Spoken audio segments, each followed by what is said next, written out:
ಸರ್ಕಾರದ ವಿರುದ್ಧ ಗುತ್ತಿಗೆದಾರರಿಂದ commission bomb. ಬಾಕಿ ಬಿಲ್ ಪಾವತಿ ಮಾಡದಿದ್ರೆ ಕೆಲಸ ಸ್ಥಗಿತ ಅನ್ನೋ ಎಚ್ಚರಿಕೆಯನ್ನ ನೀಡಲಾಗ್ತಾ ಇದೆ. ಇಲ್ಲಿ ಸರ್ಕಾರದ ವಿರುದ್ಧ ಗುತ್ತಿಗೆದಾರರಿಂದ ಕಮಿಷನ್ ಬಾಂಬ್ ಕೇಳಿ ಬರ್ತಾ ಇದೆ. ಬಾಕಿ ಬಿಲ್ ಪಾವತಿ ಏನಾದರೂ ಮಾಡದಿದ್ರೆ ಕೆಲಸವನ್ನ ಸ್ಥಗಿತಗೊಳಿಸಲಾಗುತ್ತೆ ಅನ್ನೋದು ಎಚ್ಚರಿಕೆ ಕೇಳಿ ಬರ್ತಾ ಇರುವಂತದ್ದು. ಹಾಗಾದ್ರೆ ಗುತ್ತಿಗೆದಾರರ ಎಚ್ಚರಿಕೆಯ ಬೆನ್ನಲ್ಲೇ ಸಂಜೆ 5 ಗಂಟೆಗೆ ಗುತ್ತಿಗೆದಾರರ ಜೊತೆ ಡಿಕೆಶಿ ಮಾತುಕತೆಯನ್ನಾಡಿದ್ರು. ಗುತ್ತಿಗೆದಾರರನ್ನ ಮಾತುಕತೆಗೆ ಆಹ್ವಾನಿಸಿದ ಡಿಸಿಎಂ ಡಿಕೆಶಿ ಡಿಸೆಂಬರ್ವರೆಗೂ ಕೂಡ ಡೆಡ್ಲೈನ್ ಅನ್ನ ಗುತ್ತಿಗೆದಾರರು ಇಲ್ಲಿ ನೀಡಿದ್ದಾರೆ.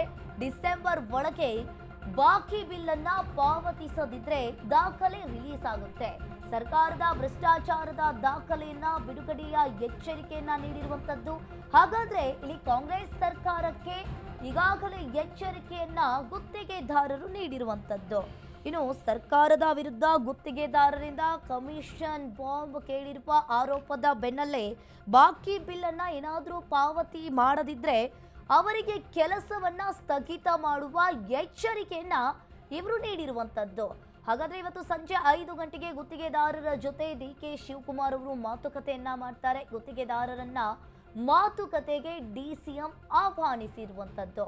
ಹಾಗಾದ್ರೆ ಡಿಸೆಂಬರ್ವರೆಗೂ ಕೂಡ ಇಲ್ಲಿ ಗುತ್ತಿಗೆ ಡೆಡ್ಲೈನ್ ಅನ್ನ ನೀಡಿರುವ ಗುತ್ತಿಗೆದಾರರು ಡಿಸೆಂಬರ್ ಒಳಗೆ ಬಾಕಿ ಬಿಲ್ ಅನ್ನ ಏನಾದ್ರೂ ಪಾವತಿಸದಿದ್ರೆ ಕೆಲಸವನ್ನ ಸ್ಥಗಿತ ಮಾಡುವ ಎಚ್ಚರಿಕೆಯನ್ನ ಈ ಗುತ್ತಿಗೆದಾರರು ನೀಡಿರುವಂತದ್ದು.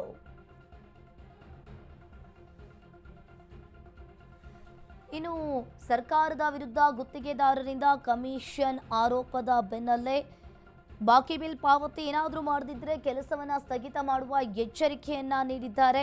ಈ ಕೆಲಸವನ್ನ ಸ್ಥಗಿತ ಮಾಡುವ ಎಚ್ಚರಿಕೆಯ ಬೆನ್ನಲ್ಲೇ ಇವತ್ತು ಸಂಜೆ 5 ಗಂಟೆಗೆ ಗುತ್ತಿಗೆದಾರರ ಜೊತೆ ಡಿಸಿಎಂ ಡಿಕೆ ಶಿವಕುಮಾರ್ ಅವರು ಮಾತುಕತೆಗೆ ಗುತ್ತಿಗೆದಾರರನ್ನ ಆಹ್ವಾನಿಸಿರುವಂತದ್ದು.